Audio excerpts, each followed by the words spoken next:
today. So welcome to our seventh webinar, and this is the sort of seventh in the series. The first few webinars we really focused on working from home and the challenges of moving from home and then coming back into the office. What has come up recently is, I guess, this whole topic of engagement, and particularly around, we've got people working in multiple locations.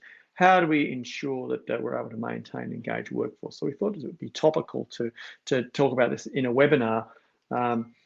Today I'll be joined by Jonathan and Peter and others from the Coxon Alliance team. So we'd like this to be a conversation. It is, after all, a webinar on engagement. So please be engaged. Feel free to enter questions or comments into the chat box. Members of the Coxon Alliance team, led by Jonathan and others, will be there to answer some of those questions and to respond to those comments. But also feel free to chat amongst yourself about the topics as well. It's really it's not a simple science engagement, and it'd be great to have the opinions and thoughts of those on the line as well as just what we're putting out here based on our experience.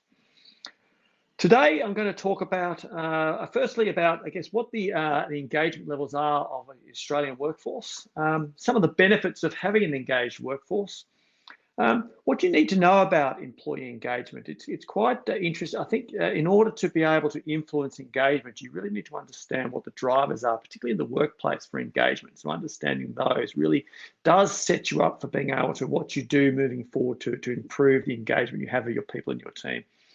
And evaluating employee engagement. So what are the things you need to think about, the questions you need to be asking to understand where you're at? Obviously, if we're talking about engagement, then what are the things that are the counter to that? What drives disengagement? What are some of the things we do or don't do that would reduce the engagement of our team? And then we'll finish up by talking about, as an organisation, what can we do? What are some things we can do, we can change, or we can do better that might improve the engagement levels of our people? So any business outcome requires engaged employees. We're fortunate enough to work in the business improvement space. So we work with a lot of organisations, and we've worked with a number of you that are online here today. And a lot of those projects we work on are about creating change and getting you and your people to do things differently. Now, in able to do that, it really is about getting engagement and buy-in from your people. So I think from that perspective, we're quite well positioned to be able to talk about engagement and some of the things that we do with management teams and how we work with people to build engagement. And then what that does is, from a project perspective, we're able to get people to do things differently and move forward. But then I think more critically now is, from a BAU perspective, it's really those same methods and techniques can be extended and expanded to, okay, how in the business as usual case do we build engagement and get people more involved in what our vision and goals are so we get better outcomes. Now, this is a really interesting stat. Gallup do a lot of work around engagement, and they have a world poll that they do, and they have a really good methodology about measuring engagement. And for every country in the world, they're able to pull out the stats because that's their reach. And interesting enough, that only in the most recent surveys done in Australia, only 14% of Australian employees said that they were engaged. Definition of an engaged employee is they are highly involved and enthusiastic about their work and workplace.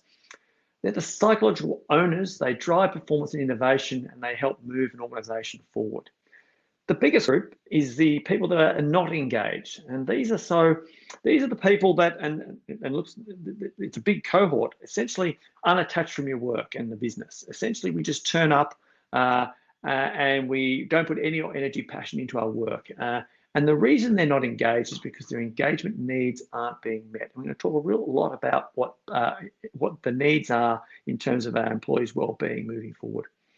There's also a small group of actively disengaged employees. These aren't just unhappy at work. They're essentially resentful of their needs not being met and essentially act out on that. And potentially they can really undermine what you as an organisation and their more engaged employees are trying to achieve. But if you think about these stats here and think about what we're trying to achieve as an organisation, both in the past and now with the return to work post-COVID, is there's a huge population out there that if we can start improving the engagement and meeting the needs of those people, what that can mean for our customers and ultimately for the outcomes of our organizations and what we're trying to achieve. So good employee well-being creates greater engagement and better customer outcomes. Gallup research shows that there are real benefits to that. The organizations that report high engagement are 27% more likely to say they have excellent performance in their organization. Their employees are 59% less likely to leave and find a job somewhere else. And I think critically important to where we are today is that organisations that have an engaged workforce are much more able to adapt in the presence of change. And so we're in a, I think what we all know is no secret that with what's happened in recent months is we're going through unprecedented change at the moment. So if you think about that, if you're leading a team or a broader organisation, is in order for us to really adapt to that change and be able to compete well with our organisations, also meet the needs of our people, getting their engagement is going to be critical. And those organisations that can't provide good well-being and engagement for their organisations is really going to struggle, and particularly it's going to be challenging times as well for our staff and employees and for all of us. So working out what works for engagement and how to build on that is really, really, really important. Essentially, well-being and engagement is about meeting people's needs. If we meet people's needs, then typically we have an engaged workforce and things move forward from there. And it really boils down to two core elements. They're the basic needs and then the psychological needs of your workforce. As an organisation, it is our responsibility to understand firstly what these people's needs are and then put in place things that actually enable us to meet those needs. If we fail to do that, that's when you find that our levels of engagement really drop off. And which is no surprise then, if you look at the stats we just looked at from Gallup, is that if we're reporting that only 14% of employees are saying they're engaged, and we've got 71% are just not engaged and 40% are actively disengaged, there's a huge proportion of the working population whose needs aren't being met. So I think it's critical to understand what those needs are, and then what can we do to be able to address that.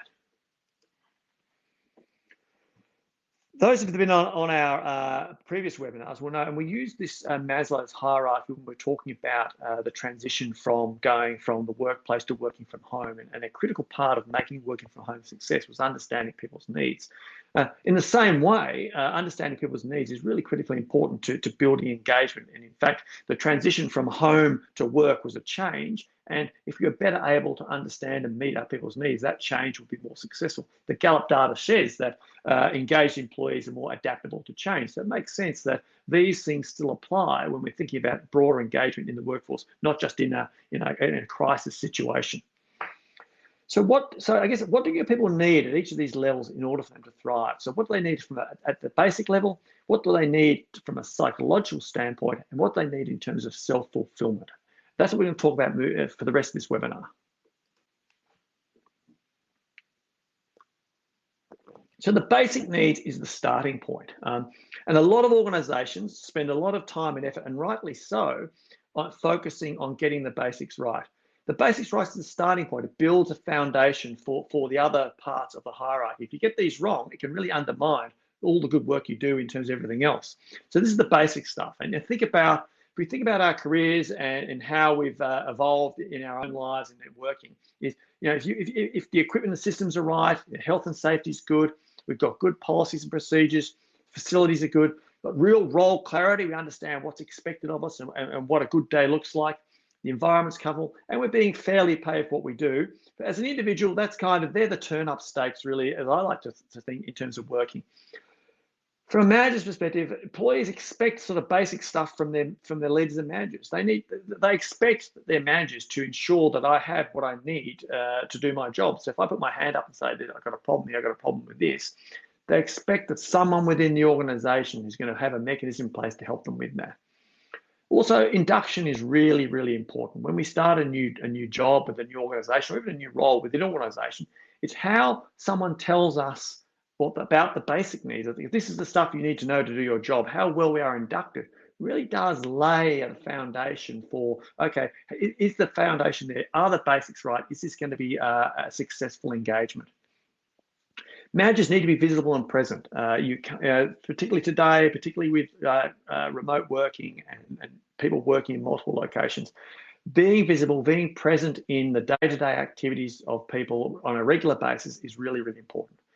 Managers expect to be able to provide advice and information. So in terms of basic needs, if as an organization you're not getting these bits right, then you're really potentially undermining the good stuff you're doing in terms of I guess the bigger stuff, the psychological stuff that really is what drives engagement. Wellbeing is largely about people. So assuming you get the basics right, and as you said before, if the basics aren't right, it can undermine the other stuff. But really, wellbeing and engagement is largely about, or mostly about, the psychological and self-fulfillment needs of your team.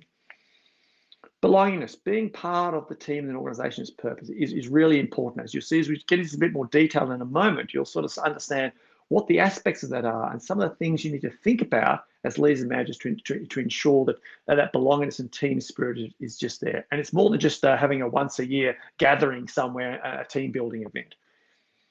People really need, from a self-esteem perspective, that sense of accomplishment, the sense of recognition, sense of achievement, and the sense that they're being listened to and that they're part of the team. So there's that individual piece around. And most of us know that a team is made up of multiple personalities and multiple different people. And so those nuances will be very different for each individual. As leaders and managers, we need to understand, okay, what is it from an individual perspective that they need for their needs in terms of those self-esteem things or the esteem things to be met. Achieving one's potential. Often, once people really need a sense of my potentials being achieved, or someone's looking after my future. So those development plans, am I getting the right training? Am I getting good coaching? And are the projects and things I'm being asked to do challenging me so I'm feeling that I'm achieving my potential? If not, I'll be disengaged and more likely to maybe not put in the same effort. I might just be one of those people who just turn up, and I may start looking to move elsewhere. And so it's really important that as you think about the workplace, how good are we at building these particular needs for our people? So referring back to Gallup, have a way of evaluating engagement, and that's where these data and stats come from. And so what we've done here is we've mapped the questions that Gallup asked to Maslow's hierarchy. So you'll see that the basic needs are very clear things from a personal perspective. I know what is expected of me at work. I have the materials and equipment I need to do my work. So from a basic needs perspective, you can get engagement. Answering that question, okay, how well are we at meeting our people's needs? Now, there's more detail in there, obviously, but this gives a good indicator, are the basic needs being met? From an esteem or personal individual perspective, I have the opportunity to do what I do best every day. So in this instance, it's are you utilizing the strengths of an individual? So if I'm doing work that is below my capability, then I'm not necessarily having the opportunity to do my best what I do every day. So that's an esteem need. I have recently received recognition for good work. So recognition for what we're doing and how often is that taking place and how well are we doing that? I feel cared about as a person. My development is encouraged. So these are the esteem things that are important to an individual. So you need to think about how well, if we were asking these questions to our people, how would they answer those? In terms of teamwork, at work, my opinions count. So as part of a team, anyone would expect if I've got an opinion or a voice or a view that I'm going to be listened to. That's part of the team ethos. The mission or purpose of my company makes me feel my job is important. So I'm contributing. What me and my team and cohort do, it contributes to what we're trying to achieve. You feel valued. My associates or fellow employees are committed to doing quality work. Once again, we've got a purpose that we're all aligned to. We're aligned to what we're trying to achieve. Here's an interesting one. I have a best friend at work. So many engagement surveys and people that report to be most engaged at work have this real sense of belongingness. They have a connectedness and a connection with people, with some or others within their work environment. It's not just a transaction turning up and doing work every day. And those people that typically report highest on the engagement scores report to be having a best friend or similar at work. In terms of self-fulfillment, this is, once again, in the last 6 months, someone at work has talked to me about my progress. This last year, I have had opportunities at work to learn and grow. So it's a sense of, once again, am my growth needs, are my fulfillment needs being answered? So think about, as an organization, how good are we? If we were to ask these same questions, and you may have even used a Gallup survey, I don't know, is how well are you scoring on this? And how well, if you were to ask your team these same questions, do you think they would respond?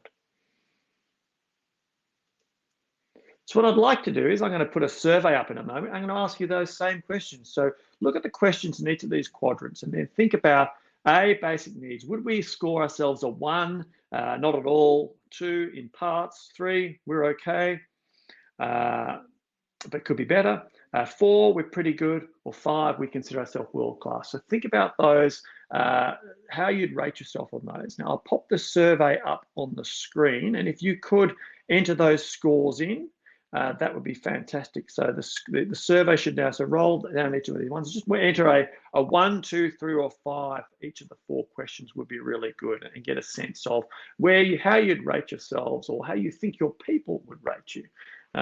Interesting enough. I'll give a few minutes to do that.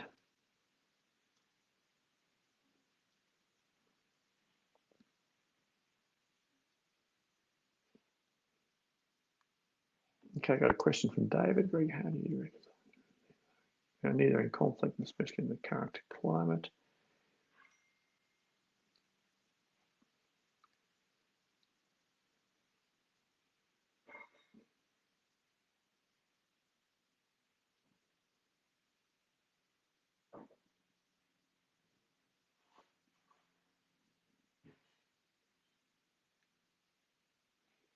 Keep answering the questions. That'd be good. Give it another few minutes here.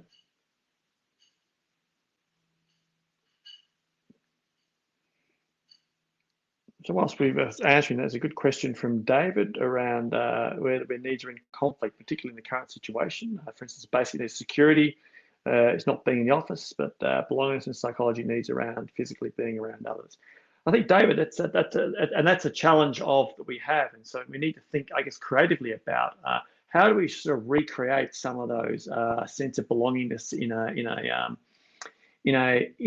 the current environment. Is it all about having Zoom meetings, or is it about how do we regularly contact with people? Is it about the conversations that we're having? The security one, once again, is I feel secure going to an office. I don't feel secure at home. So how do we as an organisation allay those fears and have those conversations? I think it's important. I think it's up to I think the first thing is get the people's concerns and their needs out on the table. Talk about what they are, and then be creative about, in the current situation, how do we address some of those? But that's the challenge that we're faced with today, and I think organisations are going to have to put a lot of energy and effort into saying, okay, having an office provided this level of basic needs, now we've moved to somewhere else.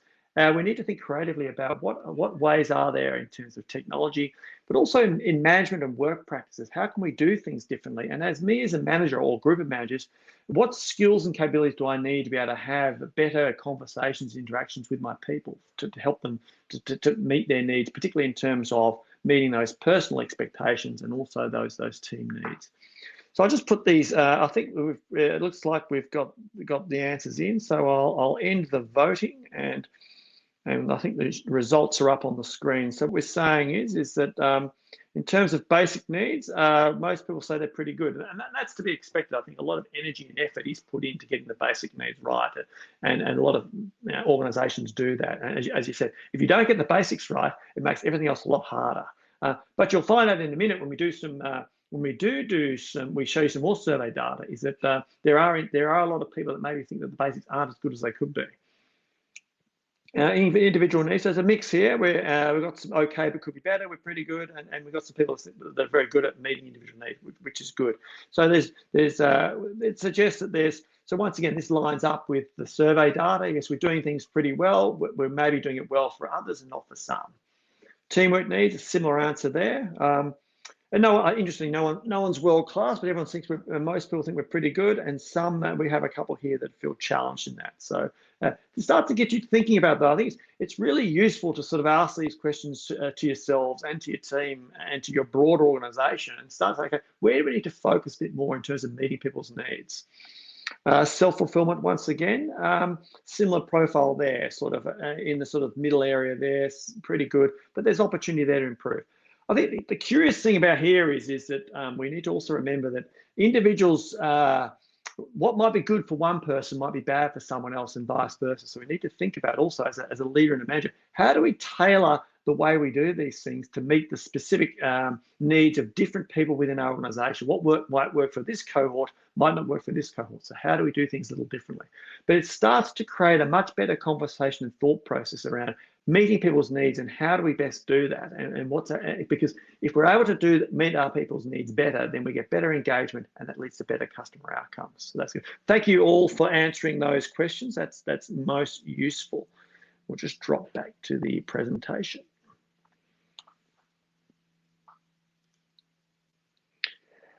So I think if we think about the survey results, and think about what we've been talking about, it really is important for an organisation to set itself up for success in terms of meeting people's needs. And the critical piece is here is the highly engaged organisations that report good results aren't sort of chasing engagement just for the sake of engagement. Their focus is on the outcomes. And so what this means is think about what we're trying to achieve for our customers and for our organization, and then how do we align the needs of our people and what they need to those particular outcomes. And so you might have a really great program that might be really engaging for your people, but if that's not translating back into how if it impinges or impacts or doesn't positively impact the outcome for our customers, then it's engagement for the sake of engagement and it's not helping our customers. So organizations that are really good at this are able to match their people's needs with their customers' needs in a way that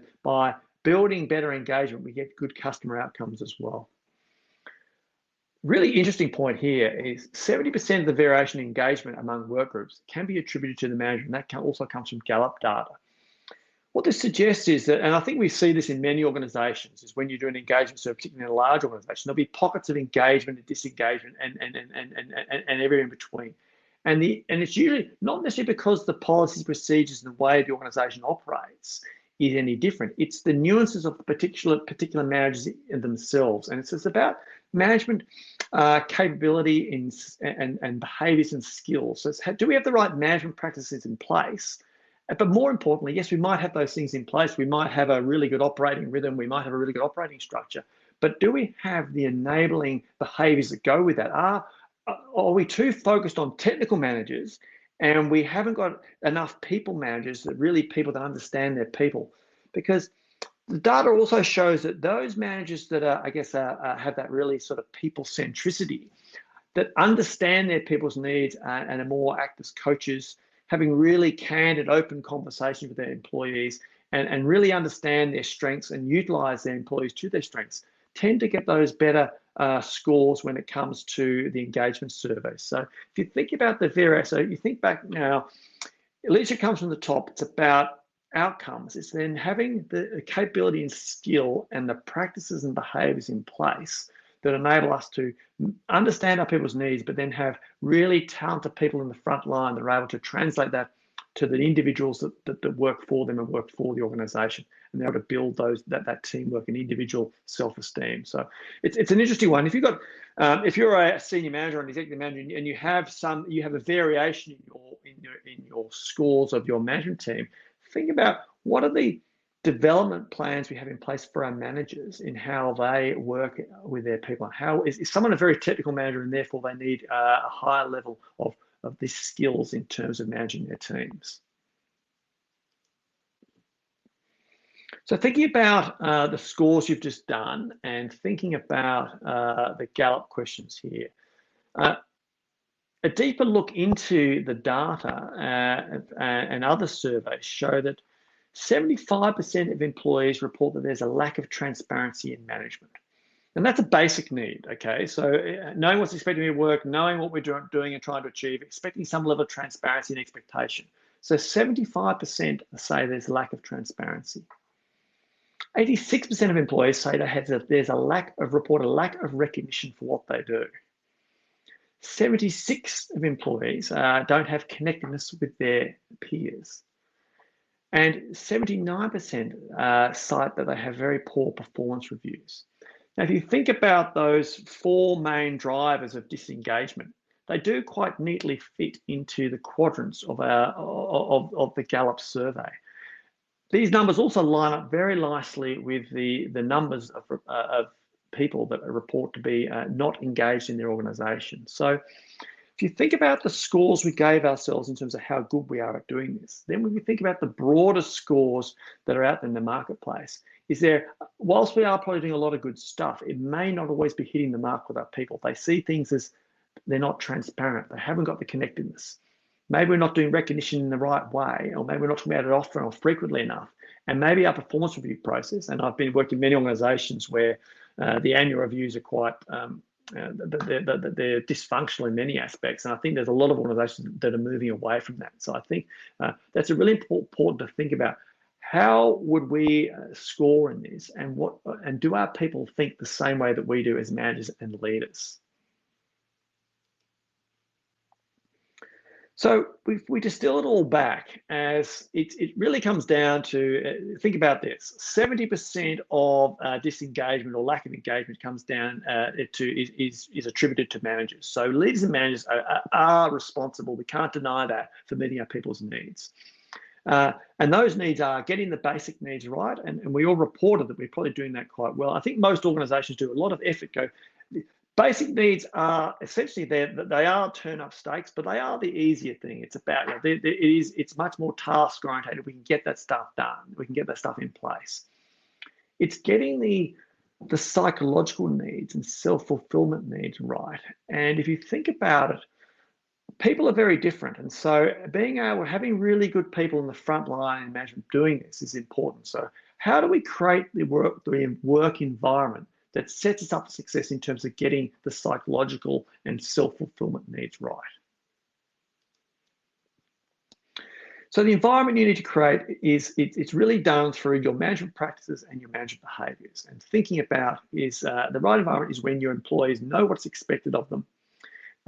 They have what they need to do their job. They're a good fit for the job. So we talked about strengths-based management and managers putting people on playing to their strengths.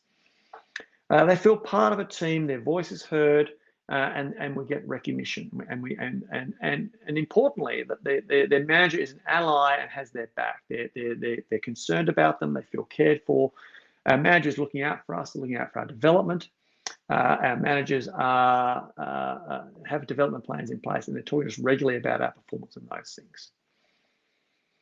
When these things are in place, that's when you get engagement and people feel invested. So having the right blend of practices and behaviours is really about the operating structure, or we like to say, creating an operating rhythm that enables these things to take place. So those of us that have been on some of our other webinars would know that an operating rhythm is all about, I guess, two things. It's about having a structure that creates clarity, is consistent, is objective, and fosters teamwork through those management practices that we do. One of the things that builds, I guess, uncertainty and disengagement is when things chop and change all the time. There's lack of clarity, lack of consistency, lack of transparency. An operating rhythm gives you an opportunity to build a routine, a structure around the daily work practices that we do, and enables us to build that framework from which we can then add the behavioural element to.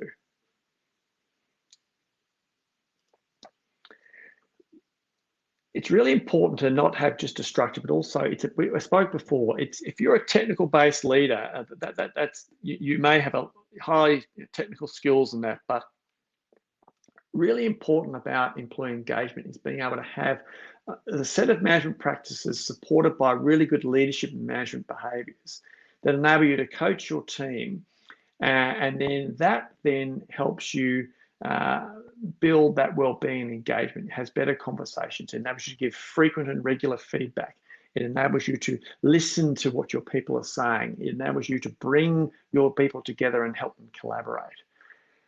The circle on the left here is a management approach that we use with a lot of our people, our clients. We call engaged management, and because it really, if you look at the 7 items there, they really do focus on. If you think about the Maslow's hierarchy that we spoke about, setting clear direction, following up, and providing feedback. So in there straight away, there's that basic need of knowing what's expected of you, providing some feedback in terms of giving feedback and recognition, problem solving, so it's being visible, being present, being available for your team and helping them to solve problems. Critical, listening to people, being part of that, providing coaching and support, and then regularly and frequently reviewing performance. So giving much better, giving a richer experience when it comes to performance reviews is really important.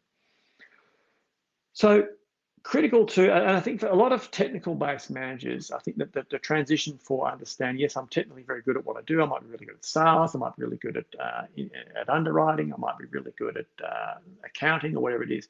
I need to develop a lot of these management behaviors and skills, and these are all skills that can be learned and developed.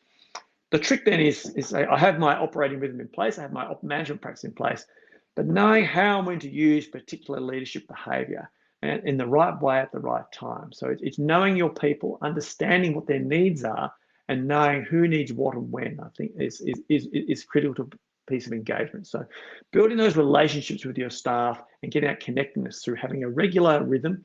If you're talking to your staff frequently about their needs, about the needs of their customers, about the general lie of the land and what's going on, you'll find that will build that engagement and enable you to respond much better and much more appropriately to the needs of your people. So I think the start of this, we said, what the role of engagement, building engagement at times of coming through the recovery at times of change. And I think if you think about the 4 things that we've spoken about today, first of all, it's about understanding the people's needs. I think critical to engagement is understanding people's needs at a basic level. If we don't get the basic needs right, that will undermine potentially all the good work we're doing in terms of the other sort of development stuff we're doing with our people. So if there are little niggly things that people think, and I think we've all worked in organizations where there are small things that should be right that aren't right, that undermines the good stuff. So turn-up stakes is getting the basic needs right. Organizations do tend to focus on the tactile type things, coffee machines, team building events, those sorts of stuff. And those things help, but there's a real part about this around just simply setting clear expectations and managers being visible. I think that's a basic need. You need a visible, engaged manager who's there to help you and to help support you and enable you to get your job done. The servant leadership model is a really good example of that, providing a basic need to your employees to enable them to get their jobs done. Creating clarity and certainty within the day, it gives you a framework for them which to then provide people with the recognition and feedback and support they need from an esteem perspective. It also brings you closer to your team on a daily or regular weekly basis to talk about what's important. So it enables you to create that sense of belonging. A lot of conversation. I had a conversation on Monday with a client, and since we've gone to remote working, they've actually started doing a daily regular, I think a 10 or 15 minute huddle or catch up or whatever you might call it. They've actually, and they didn't do this before, and they've actually found that their level of teamwork, their level of communication, their level of connectedness has actually improved significantly now that they're apart than what they were. They used to all work in the office together, but rarely would they talk about stuff. But now they've actually changed the way they do things as in response to remote working. It's actually brought them closer together, which is interesting. But the difference here is they've created a forum, and we're now talking about these things, and we're actually meeting people's needs much better. People need help, people need to discuss, they need to bounce ideas off each other, and they've created a forum to do that. So the fact that we've moved to remote working in this organization, it's actually brought them close together, because all of a sudden engagement levels have gone up, because a lot of those needs were lost despite the fact we're in office together, weren't taking place now are doing that. So I think it's a really good example of, look at the way we do things, look at our management practices and structures and say, well, how are we doing these things? And is it developing the connectedness that we need? The other big piece is leadership management behaviours and ongoing coaching of leaders and managers. I think for many of us have got into leadership roles because we are technically very good, technically very proficient. A lot of those people skills are learned either through, we either innately have them, or we may be watching others around us that do things. Now, some of those role models might be really good and some may not be. So I think it's really important to say, okay, what management practices and leadership skills and behaviours do our people have? And how can we help develop those and improve those? And similarly, give them coaching and recognition for building on those. And what can we do to support our operating model and rhythm to improve those management capabilities? It's quite a very specific skill. I think you can't just, a lot of the work that we do is in coaching at a leadership and a management level. It's not just about, it's not training room, classroom training. It is literally coaching and watching people, how they go about their day, or if you can't actually observe them, talking about how did this go today, you ran a meeting today, did these things happen, yes or no, or how effective were they, and providing coaching support. Leadership skills and people skills are best developed in the coaching environment. And so I think to think about how well are we coaching our frontline leaders to have those really good conversations with their people in order for them to help them develop, but more importantly, meet their needs. It's when your managers and leaders are having really good conversation with the frontline staff that's what builds that engagement. When those conversations are centered around the needs of their people, is when you build engagement. That's really important. Okay, we've got just about 5 or so minutes to go. So if there's any questions that have popped up in the chat box, if we could, I'll just have a scan through those. Maybe now if anyone wants to pop an additional question, if your questions aren't getting answered by any of the Coxon team, people on the team, that would be great. I'd like to thank you all for your participation today. I can see that there's been lots of conversation going on the background, which is good. For those of you that have been to our webinars, thank you for that. There are a number of those that you can now, and we'll send out the presentation slides from today, and in that will be links to the other webinars that we've had as well, if you want to watch a pre-recorded version of that. We'll also send you a link for the recorded version of this webinar. So if there's anyone within your organisation that was hoping to attend or was unable to attend, then please feel free to forward them the link and you can watch it then and with a copy of the slides also. I have a quick scan of the questions. There's a few here. There's a good conversation going on here.